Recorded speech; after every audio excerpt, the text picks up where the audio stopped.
श्री स्वामी समर्थ. प्रेक्षकांनो, हुकमाची राणी या मालिकेमध्ये इतका सुंदर असा ट्विस्ट येताना आता आपल्याला पाहायला मिळणार आहे. अखेरीस आपल्या वकिलींबाईला म्हणजे आपल्या राणीला, आपल्या हुकमाच्या राणीला तिची हक्काची अशी आता इकडे ऑफिस मिळणार आहे. बरं का, ऑफिस साधं आहे पण त्यामागच्या भावना खूप गोड आणि मोठ्या आहेत.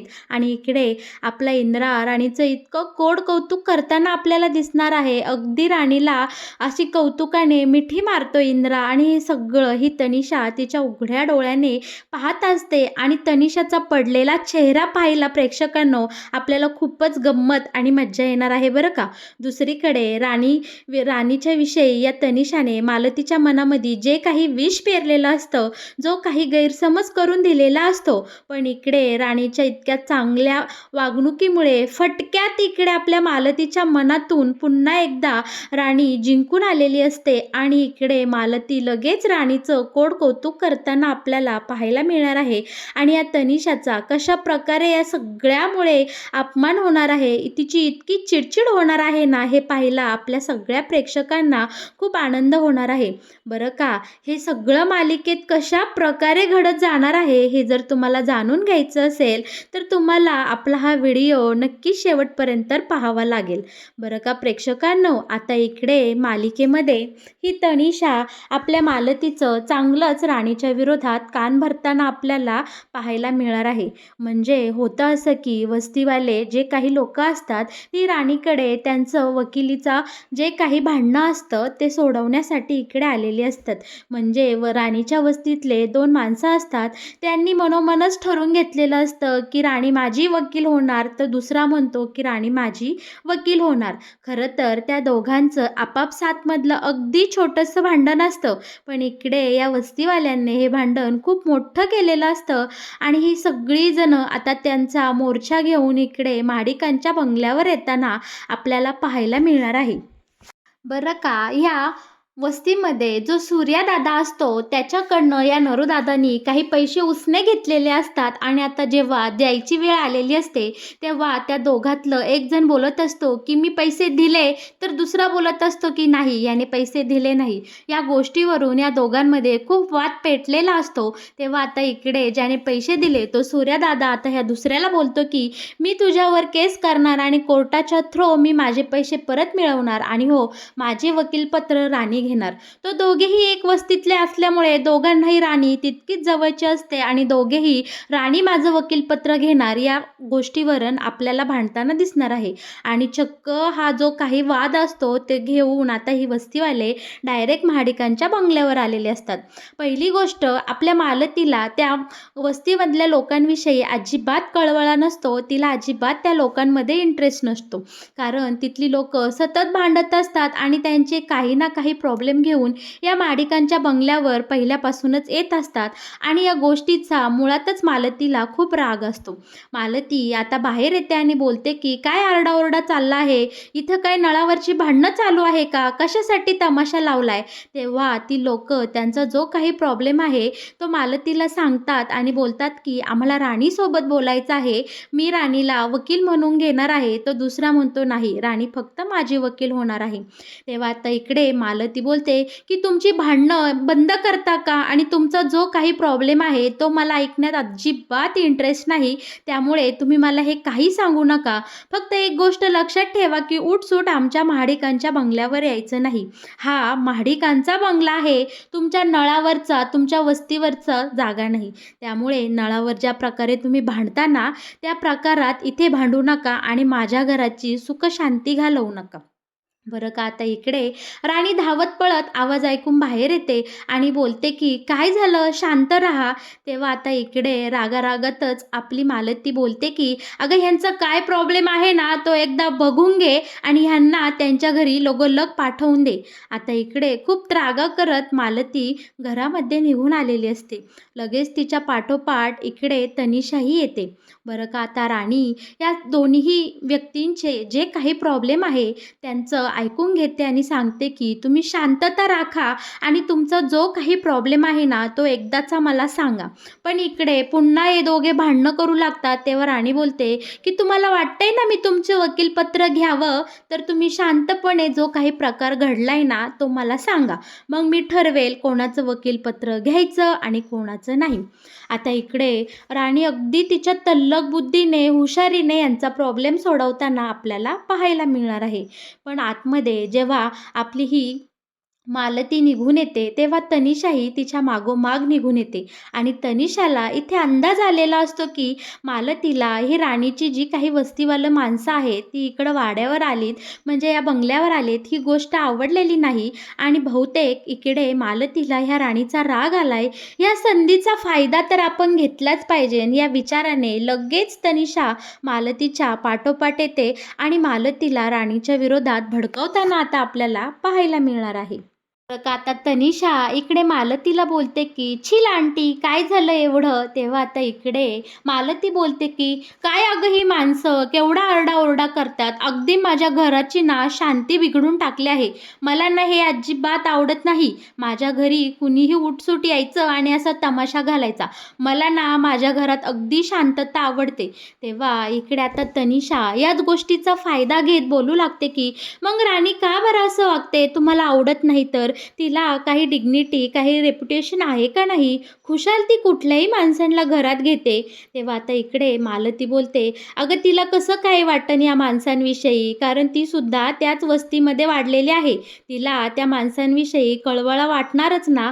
ते एक वस्तीतले कामगार आणि त्या वस्तीतली माणसं सारखी इकडे महाडिकांच्या बंगल्यावर उठसूट त्यांचे प्रॉब्लेम घेऊन येत असतात.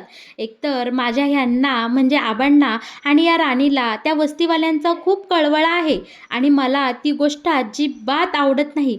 पहिलं तर ती सगळी लोकं ह्यांच्याकडे त्यांचे काही कामगारांचे जे काही प्रॉब्लेम असायचे ते घेऊन इकडे यायचे बंगल्यावर.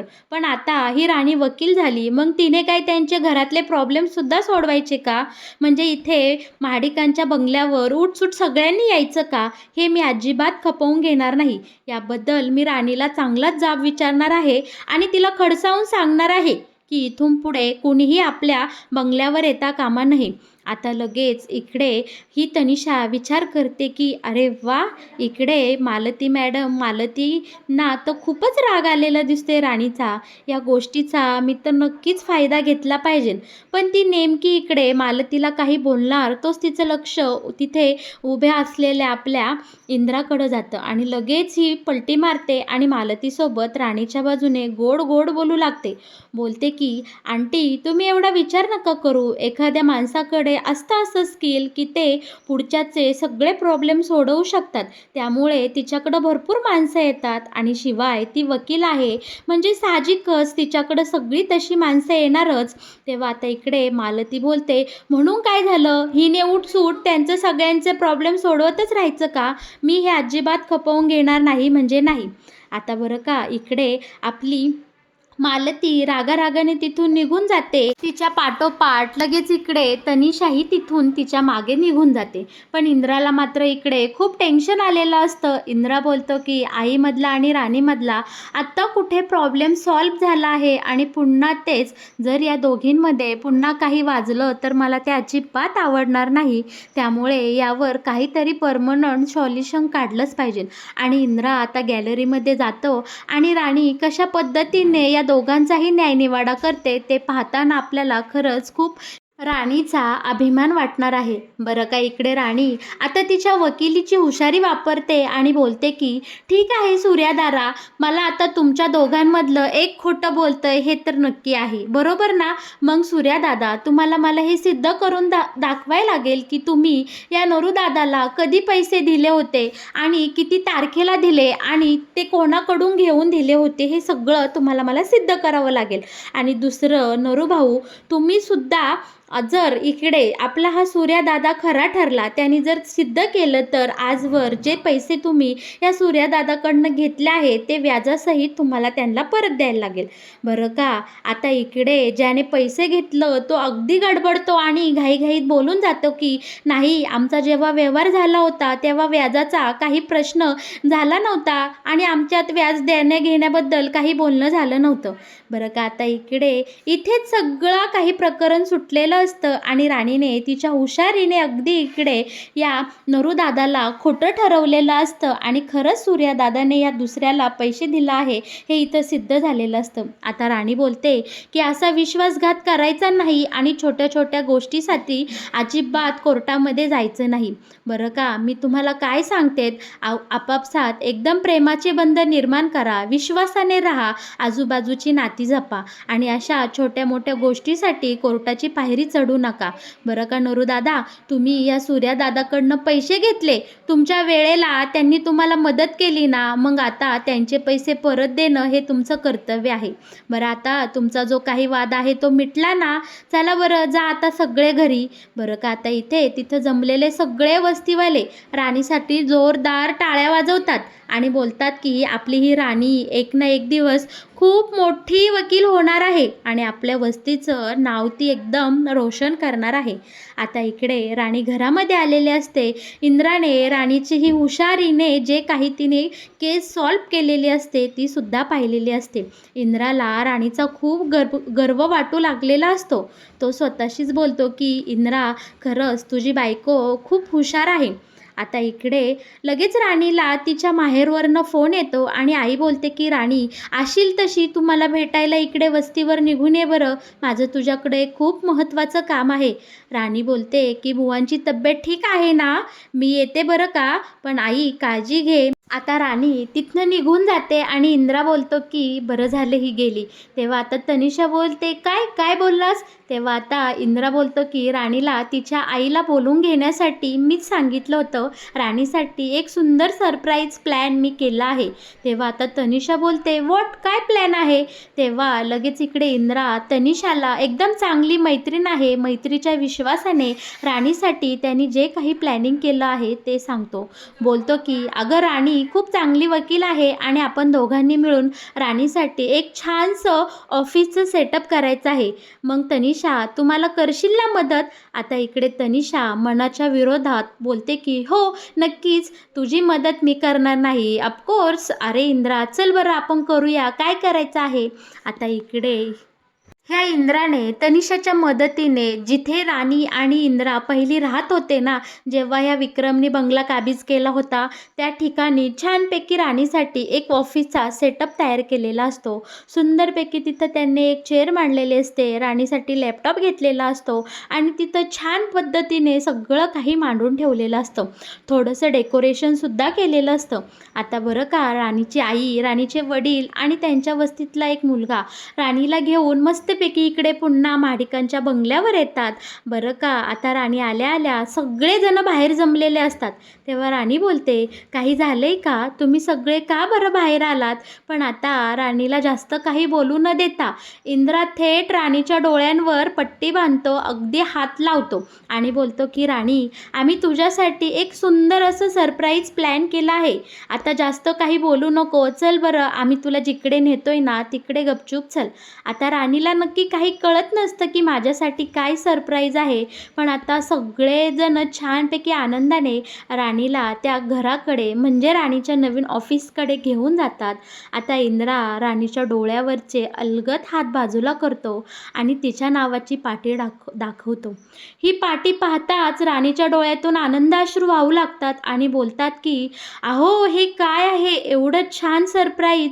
आणि इकडे आता राणीला खूप आनंद झालेला असतो, कारण आपलं स्वतःचं ऑफिस एका वकिलासाठी, एका नवजात वकिलासाठी त्याचं ऑफिस बनणं ही खरंच खूप अभिमानाची गोष्ट असते बरं का.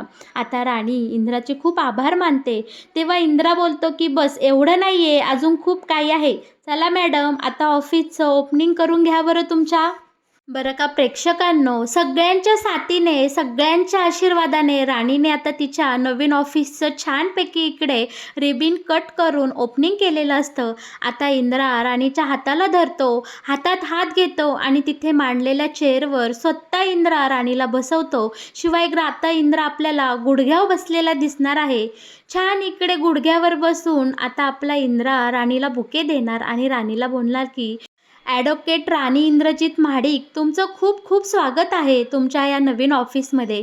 इकडे राणीच्या चेहऱ्यावर आनंद अगदी ओसंडून वाहत असतो. सगळेजण राणीसाठी भरभरून टाळ्या वाजवत असतात. सगळ्यांना राणीसाठी खूप आनंद झालेला असतो. पण या सगळ्यांमध्ये फक्त एकटी तनिषा अशी असते की तिला अजिबात ह्या राणीचं कौतुक केलेलं किंवा तिचं चांगलं झालेलं सहन होत नसतं. या सगळ्या प्रकारामुळे तनिषा खूप दुखावली गेलेली असते आणि तिचा इकडे जळफळाट होऊ लागलेला असतो. पण यात भरीसभर म्हणून आपली मालती बोलते, "बरं का इंद्रा, तू ही गोष्ट खूप चांगली केलीस बरं राणीसाठी वेगळं ऑफिस काढून. कारण सकाळी जो प्रकार घडला, सगळे वस्तीवाले आपल्या घराकडे आले होते, आपल्या बंगल्यावर आले होते ना, हे मला अजिबात आवडलं नसतं. खरं तर मला राणीचा खूप राग आला होता, पण आता राणीला स्वतंत्र तू ऑफिस तयार केलं, त्यामुळे हे जे काही प्रॉब्लेम घेऊन येणारी लोकं आहेत, ते आपल्या घराकडे येणार नाही, थेट इकडे ऑफिसकडे येतील. त्यामुळे मला खरंच खूप मनापासून आनंद झाला आहे की तू राणीसाठी हे सुंदर असं ऑफिस इकडे तयार केलं आहे." आता मालतीच्या मनामध्ये सुद्धा राणीविषयीचा जो काही राग आहे तो निघून गेलेला पाहून इकडे तनिषाला मात्र अजूनच राग आलेला असतो. रागारागाने तनिषा इतकी वैतागलेली असते ना की अक्षरशः तिला या राणीचं जो काही कौतुक सोहळा इथं चालू आहे तो तिच्या उघड्या डोळ्याने बघवत नसतो.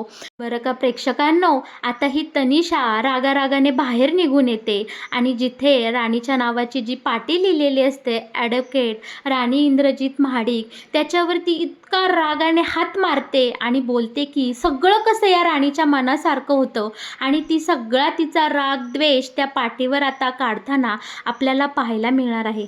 तर मग प्रेक्षकांनो, कसा वाटला तुम्हाला हुकमाची राणी या मालिकेत येणारा हा नवीन ट्विस्ट? तुम्हाला मालिकेत येणारं असेच नवनवीन वळण जर सगळ्यात आधी पाहायचे असतील तर तुम्ही आपल्या या चॅनलला नक्की सबस्क्राईब करा आणि हो, व्हिडिओला लाईक केल्याशिवाय अजिबात कुठे जाऊ नका. तुमची जर या मालिकेविषयी काही प्रतिक्रिया असतील तर तुम्ही त्या नक्कीच मला आपल्या कमेंट बॉक्सद्वारे कळवा. तुम्हाला तुमच्या प्रश्नांची उत्तरं नक्कीच मिळून जातील. धन्यवाद.